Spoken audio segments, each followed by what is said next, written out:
Good afternoon. Thank you all for coming. My name is Stephen Young. I'm the Associate Director of Government Affairs with the Union of Concerned Scientists. I've been there for 25 years now. So I've been doing this for a long time, mostly talking to Congress on nuclear weapons issues. I'm here today to moderate our panel. We have three expert speakers talking about the topic of plutonium production and why we believe the U.S. does not need to make large numbers of plutonium hits at any time in the near future. We'll have three speakers. First will be Jay Coghlan from Newcastle, Mexico. He's been in the field for decades. Prefer to be skiing than here, but he feels passionate about this issue as well. So Jay will speak first. He'll be followed by Frank von Hippel, Princeton University. He is the Emeritus Professor there and co-founder of the Program on Science and Global Affairs, Global Security.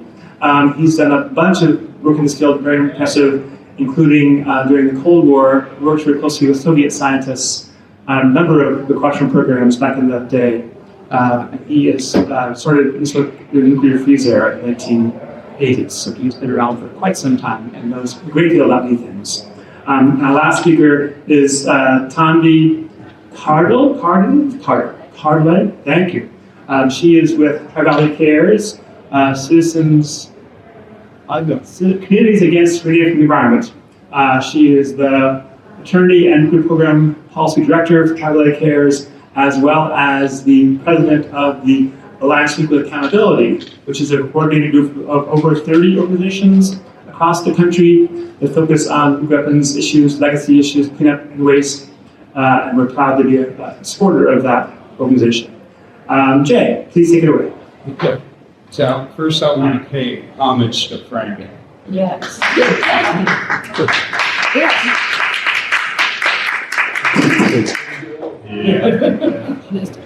There we go. So, this guy had more than 50 years at pretty high levels, and he's been very influential. So, and it's just an honor just to sit next to him. So there you go. And hopefully some of his prestige will rub off on me. Yeah. Now, having said that, I love having captive congressional staff. Hopefully I won't bore you. Needless to say, myself and my colleagues think the most pressing issue in the world is the new nuclear arms race. And let me tell you, plutonium pit production is playing a central role in that. So my first slide here is, like pit production 101. And I want to move on myself, but, my opening sentence that pit production has always been the choke point of industrial scale U.S. nuclear weapons production. I want you to know that's what's happening. This country and other countries are going back to industrial scale production of weapons, and hence we're entering into a new Cold War. So the current idea is that we're going to have simultaneous production at both the Los Alamos lab, and I can look out my living room window and see the lab 20 miles away, which is a good reason why the West is best, because you can see far distances and it's clear. And the other site, of course, is the Savannah River site, and I toured that pit plant, or it's supposed to be a pit plant, but I'll get into that. I toured that plant on April 21st. Now, you should know that, first of all, Nuke Watch, Tri-Valley Cares, and SRS Watch, so these are three nonprofit organizations. We were involved in a lawsuit that ended up forcing the government to do what's called a programmatic environmental impact statement. And in the draft, the number of pits that they're going to produce keeps creeping up. So the latest is up to 205 pits per year. Now, if there's any take-home point that I'd like to impress upon you, first of all, know that pit production is immensely expensive, and the government has no credible cost estimates for it. It is environmentally damaging. I could go on, but the take-home point is that none of it, zero, zilch, is to maintain the safety and reliability of the existing stockpile. It's all for new weapons designs. You don't have to take our word for that. That's well documented. You will see it's for future warheads. Now, this has serious implications because these new design warheads, first of all, they can't be tested. There's been an existing global moratorium against testing since 1992. So arguably, these new designs could degrade confidence in the stockpile. The alternative is it prompts the U.S. to go back to testing. And I don't think I need to dwell upon, you get it, how the serious global proliferation consequences that will have. Another reason why pit production is bad is that in 2006, independent experts concluded that pits basically have lifetimes of 100 years. They did not come up with the expiration date. It's not like pits are going to turn into blue cheese at some point in time. And their average age now is right around 43 years old, and there's already more than 15,000 existing pits. Now, I've already mentioned the incredible expense. It is the National Nuclear Security Administration's most expensive program ever. But guess what? They do not have a credible cost estimate for it. And that's just bad governance, and that's entirely typical of the way the National Nuclear Security Administration does business. And don't take our word for it. It's the Independent Government Accountability Office that says that. And that's on the front end of things with respect to taxpayer costs. On the back end, where are they going to put the waste? And this gets a little arcane, but the only place they can put them for what's called transuranic waste is in southern New Mexico. And my state, the New Mexico Environment Department, is starting to get tough with the Department of Energy on this, saying, you got to dispose of old Cold War waste before you start disposing of new bomb waste. So there's a train wreck coming here. Los Alamos Lab already has an existing pit production capability and always has. If you saw the movie Oppenheimer, Los Alamos, of course, was the first to produce a pit. So I'll say it again, Los Alamos has always had a limited production capability. In my view, pit production at the Savannah River site in South Carolina should be vigorously opposed because it can be scaled up. And we're looking now, as I've already said, a couple of hundred, but that could scale up, and we're off and running in the new nuclear arms race. And then it should be noted, there's been some bitter litigation between the state of South Carolina and DOE, and South Carolina wants plutonium out of the state. So that's another area in which there can be a conflict. Kind of a final point,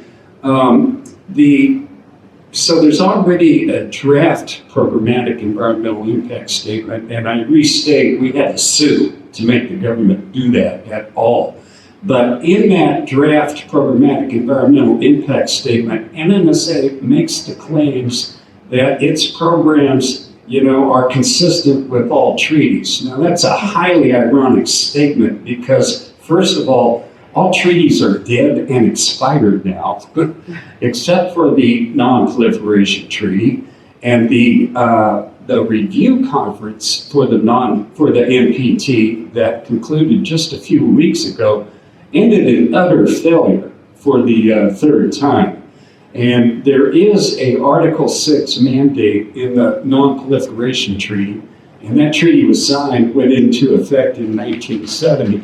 Article 6 mandate for the nuclear weapons powers to enter into serious negotiations leading to disarmament. And needless to say, they never even begun to do that. So that is my concluding specific remark. I'm pointing out this graph, and the thing that's of interest is on this right-hand side, those are the new designs. that are coming down the pike. And we know for sure that the first two are going to have new plutonium pits. It's reasonable to assume that the top three will also have plutonium pits. But my underlying point is this is going to take place over a long period of time. That is what the National Nuclear Security Administration is planning on. I'm going to end with just a few recommendations, and this is, again, where I love having captive congressional staff, so this is what your offices ought to do. There's been, the program is so troubled, the pit production program is so troubled that last August, the Deputy Secretary of the Department of Energy ordered a special study of NNSA leadership and management, and that's actually a quote, and it mandated that it be done by mid-December. And it has not been released. I know that Senator Elizabeth Warren and Representative John Garamendi have asked for it. They actually, quote, demanded that it be released by January 9th. NNSA has stiffened them. I heard recently that DOE classified it, and I severely doubt that that classification is justified. I think they're classifying it because it would be highly embarrassing. So anyway, that special study should see the light of day, so that's my recommendation, number one. There is now, or actually I should say, as of the end of the year, there is a new pit life study by the Jasons, and the Jasons are a scientific group that did the ones in, they did a pit life study in 2006, so they've done a new one, but this is another document that NNSA is not releasing. And given the exorbitant amounts of taxpayer money going to the program, I think we should have, let's say, proof whether pit production is really needed or not. Final recommendation is to cut funding for the so-called plutonium modernization program. That is the budget category, but it's all about pit production. And I would urge you to zero in on the pit plant at the Savannah River site, which is very troubled, which is going to be the most expensive building in U.S. history. I'm not going to get into details, but you could ask me about it later. It's going to be $30 billion plus for a building, for pit production for pits that's not needed. And as a sign of how troubled that pit plant is, they have recently put out for bid its construction because of performance problems with the still existing contractor. So I'll just close urging you all to pay special attention to the pit plant down at the Savannah River site. All congressional offices are looking to save the taxpayer money one way or another. And I suggest that this could be some low-hanging fruit whereby taxpayer money could be saved. So thank you all. Appreciate you all being here. And I really like Q&A. I like that a whole lot more than listening to myself. So again, thanks for being here.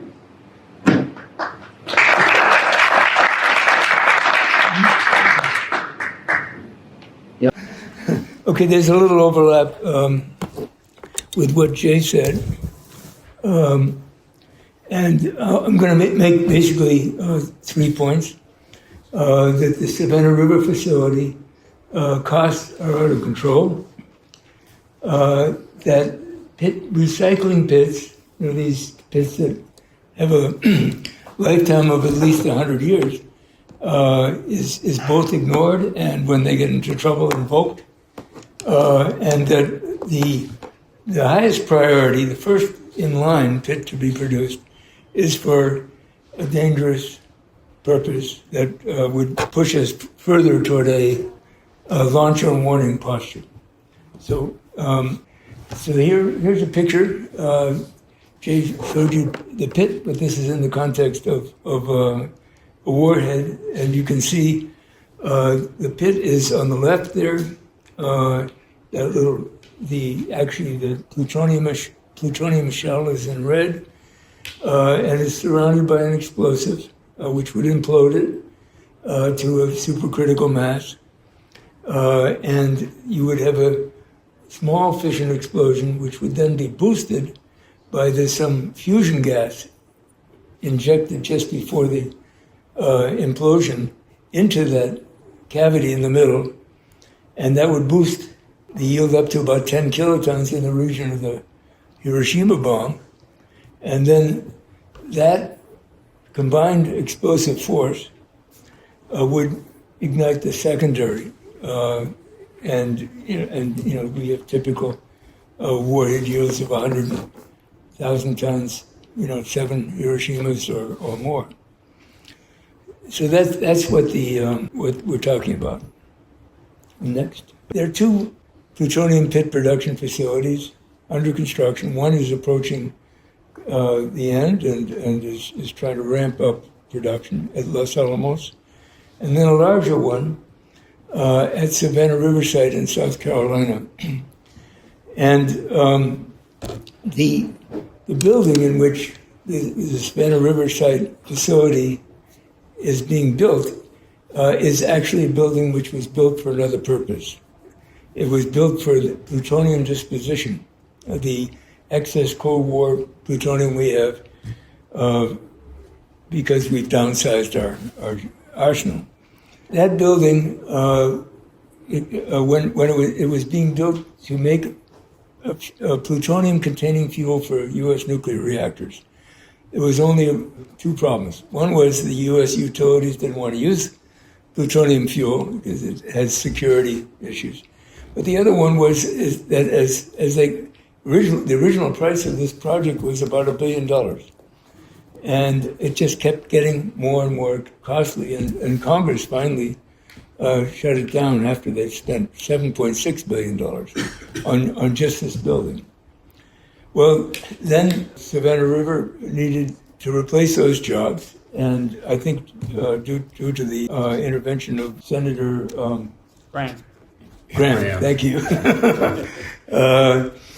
They found a new mission for this building. But the price has kept going up.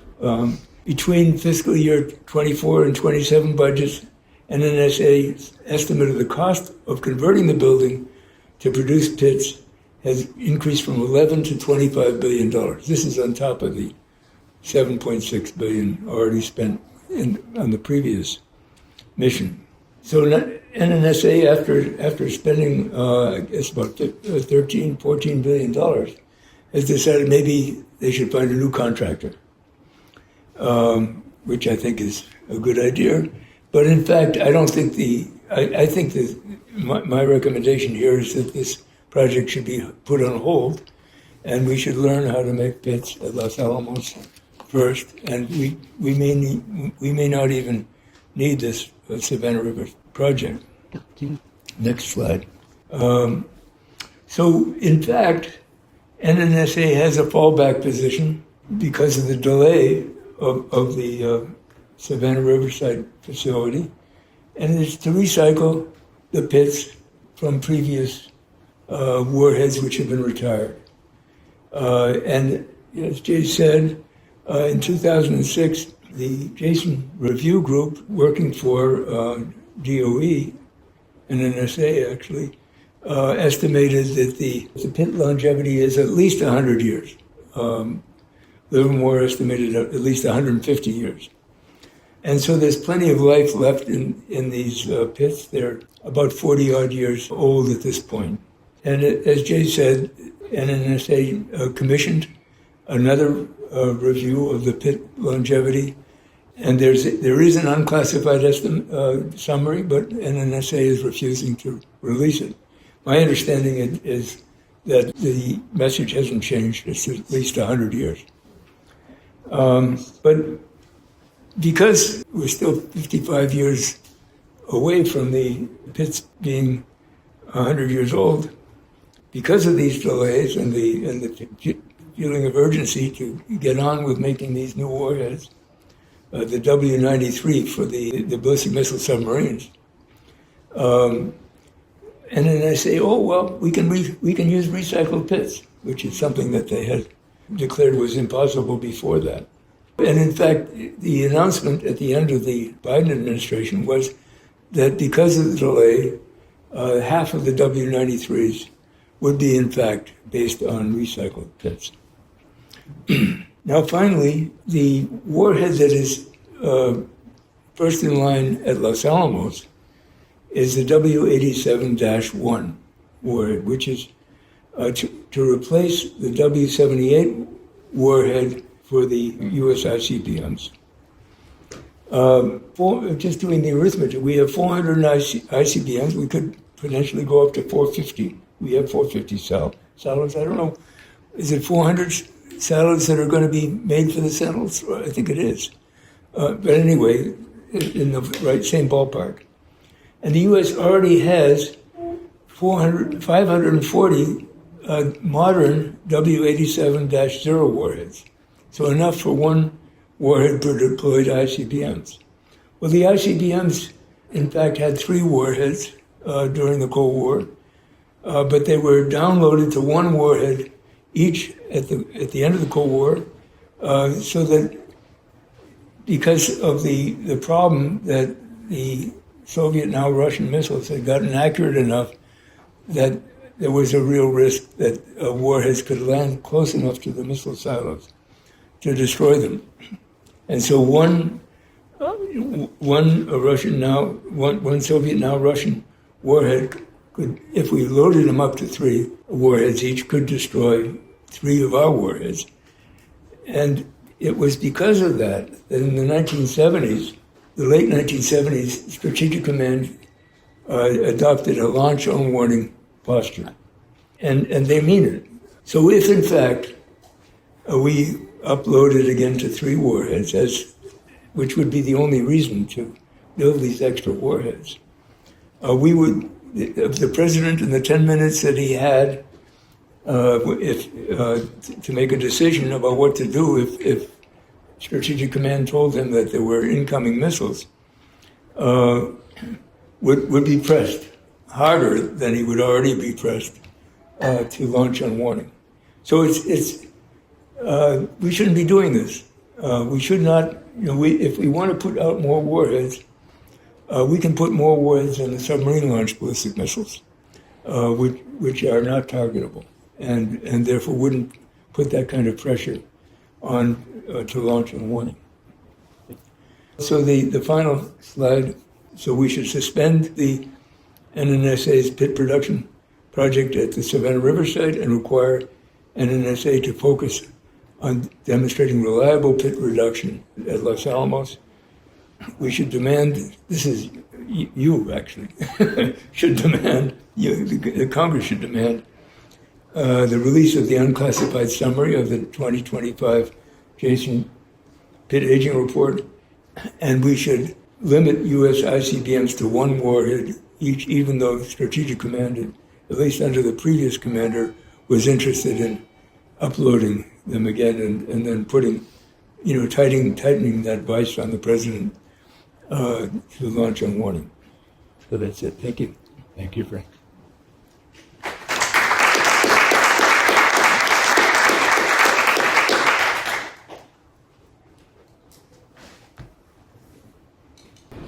Hi, everyone.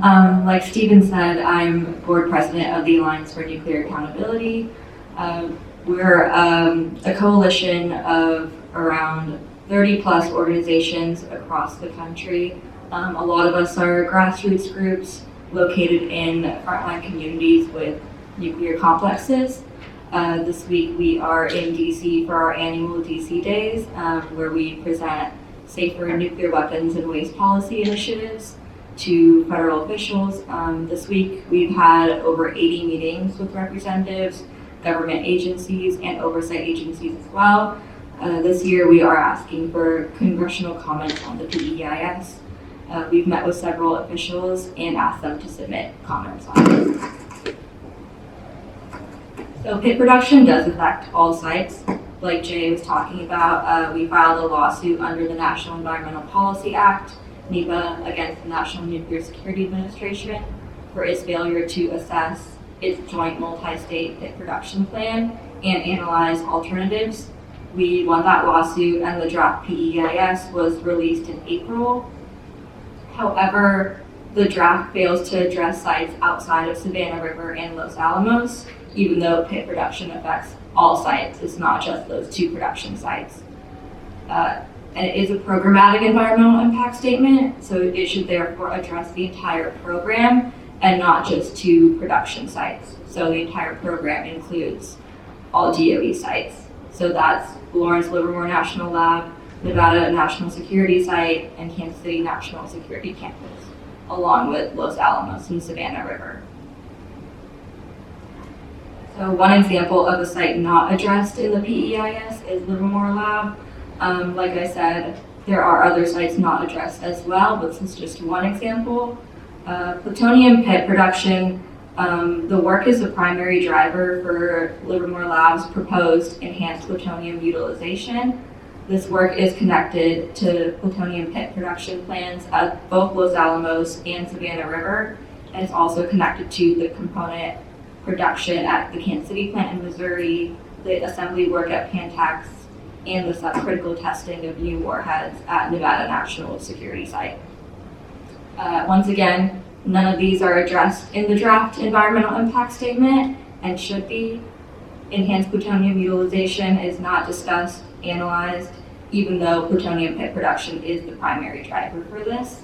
And just to explain a bit on enhanced plutonium utilization, the lab, Lawrence Livermore National Lab, failed a security drill and was forced to downsize its plutonium usage, storage, and transportation by 2012.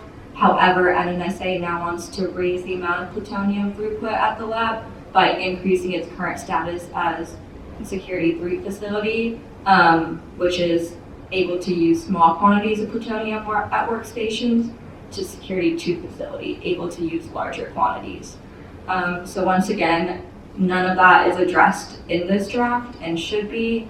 And even in the 2027 budget, there's a line item that's called Enterprise Plutonium Pit Production Support Work, and that work will more than, funding for that work will more than double in fiscal year 2027 to over 166 million. Once again, nothing about this is mentioned in the draft PEIS and should be.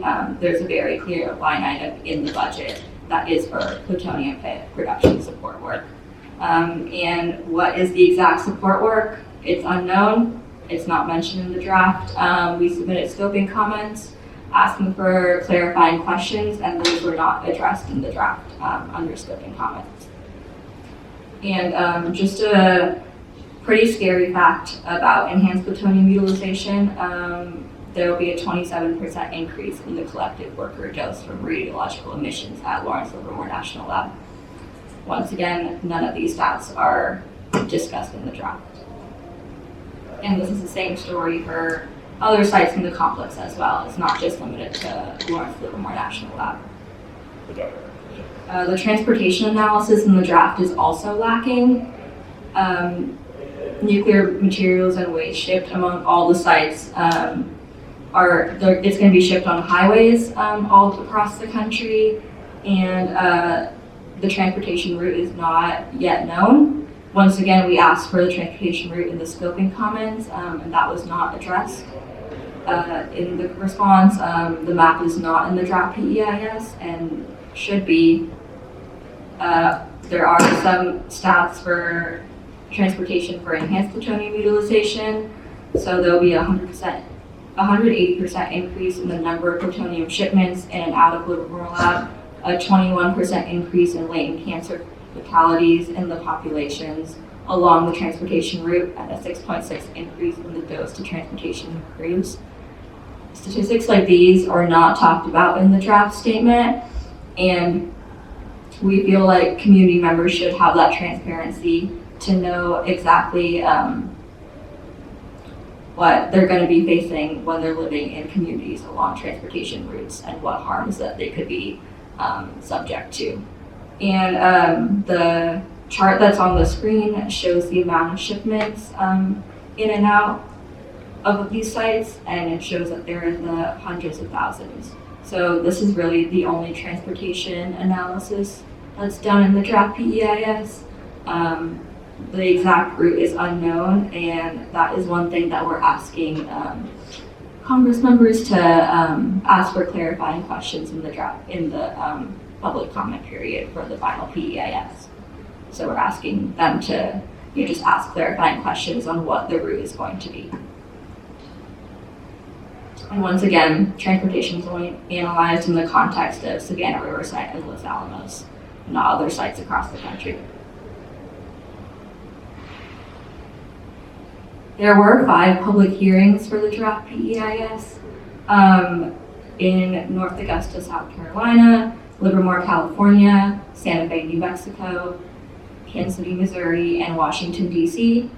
2 of these hearings were also virtual, and those were the production site ones. So that was the one in South Carolina and the one in New Mexico. All the other ones did not have a virtual option. It was only in person. And at the Kansas City one, there was also a protest outside of the hearing. Some of the pictures are up on the screen. And Anne, who is in the audience, was at the protest.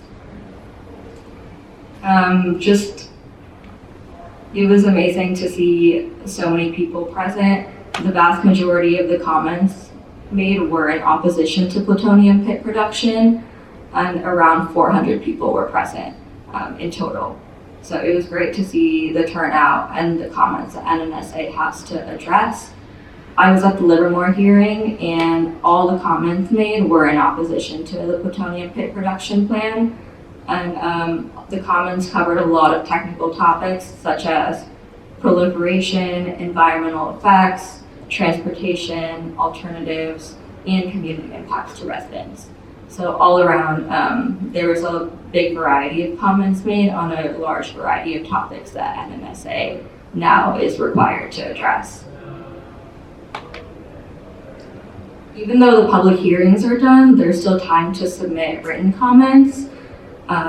3,400 people have pledged to comment, which is such a huge number, and it's so great to see that number.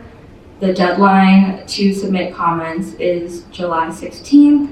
The email is on the screen along with the document number that has to be written for this. And members of Congress can submit comments as well. Like I said, we've been meeting with members of Congress this week to talk about the PEIS and ask them to submit comments, even if it's just clarifying questions. Congressmen can either submit comments with our guidance or sign on to another member's comment as well. That's another option. And like I said, the final PEIS should address effects at all sites, not just the 2 production sites, the transportation route, a proliferation analysis. It just should be way more in depth than what is in the draft statement. We do have a standalone website that acts as a good resource for information. It's pitpeis.com. And if you go there, there's just general information on plutonium pits, talking points, videos of comments made during public hearings, and there's also a schedule for written comment trainings. And this is the schedule along with the Union of Concerned Scientists.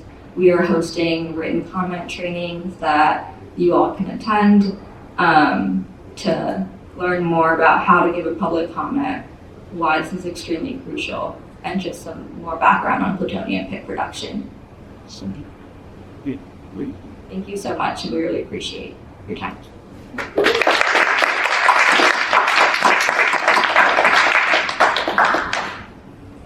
Thank you all, well done, and thank you, Tanvi, for putting something down on the PEIS. Just to be clear, NNSA is required by law to do a full assessment of the entire program to make this. And they ignored the requirement. Said, never do that. We're not going to bother.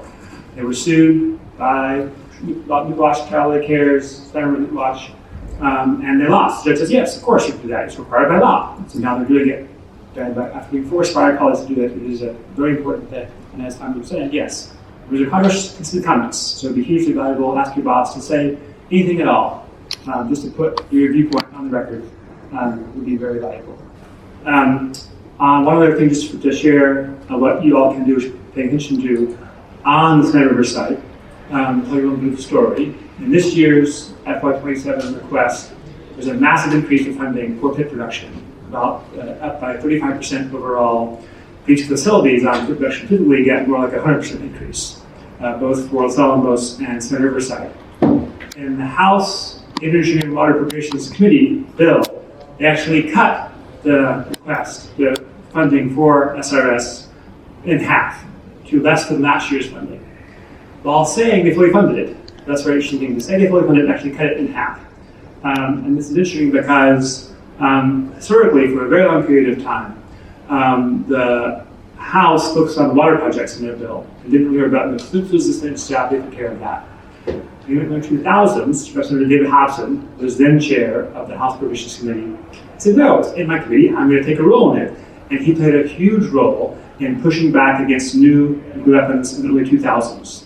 Public member comes from Ohio, was like, why are we making new nukes? We're at peace. We're won the Cold War. The Cold War over. Why are we making new nukes? I oppose this. And by his leadership, he defeated several new nuclear weapons Bush administration was trying to build. It was the first time ever that the House stood up and said, hey, we have a role as well. We're going to lead on this. And they did. Now we have the House Appropriations Committee, again, cutting budget for pit production. Will they be listened to this time? I don't know. I would encourage you to encourage Chuck Weissman to hold his ground and support his push that this is too much money for production. We don't need this. Those are my two thoughts. So, questions from the audience for anyone about anything, please. Thank you all for your presentations. Appreciate it. Just to review here, so hits can be made at Los Alamos National Lab. It can also be recycled from existing pits. Yes.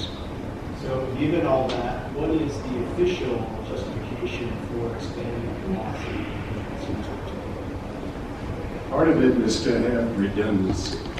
You know, the Pentagon somewhat insistent upon that. But it should be noted that historically, pit production was performed for the stockpile was performed at the Rocky Flats plant near Denver.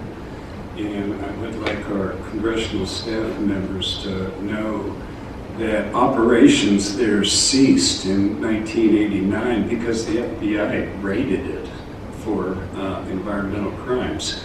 So that's indicative of the environmental damage and contamination that pit production can cause.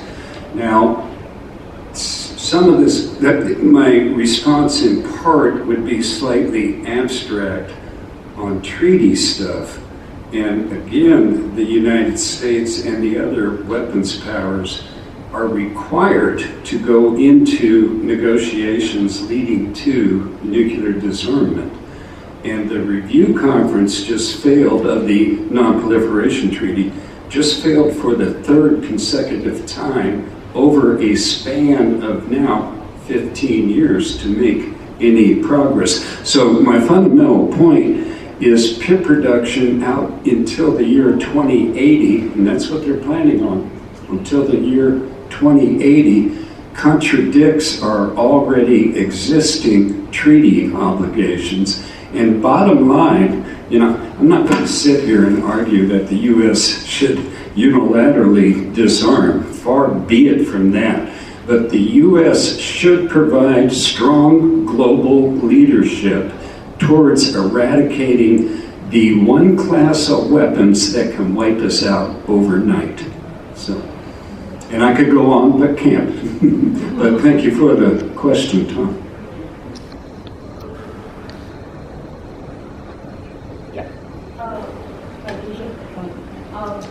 say production was a complete cancel tomorrow, I'm curious where you would recommend reallocating that money within the national security priorities.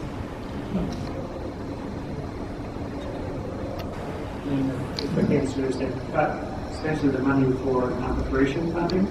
So that's an easy answer. That's a lot less money than they spend on nuclear production. But one easy place to spend money would be on non-proliferation, try and stop get control of materials around the world. That money is being cut in the administration's request, and nationally was cut some by Congress.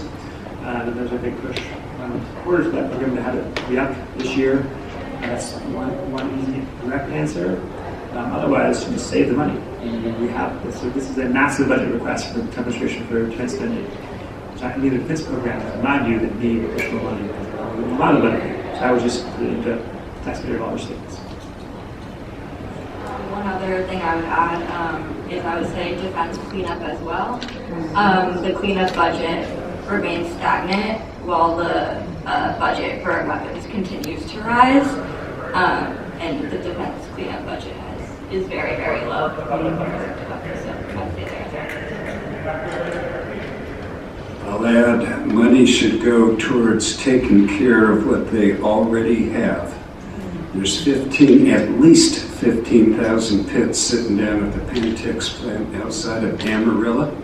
The NNSA, this gets hard to fathom. The NNSA has not properly stored those pits in proper containers, and the environmental conditions are poor. So they're not guarding or conserving what they already have, because they've always been on this thing, we're going to keep on producing new ones. So to cut money and redirecting it towards what we already have would be excellent. Yeah, just add to explain the 15,000 kits. At the end of the Cold War, the U.S. had about 20,000 nuclear weapons. We're down to about 4,000 now. That's where all these pits available for recycle have accumulated.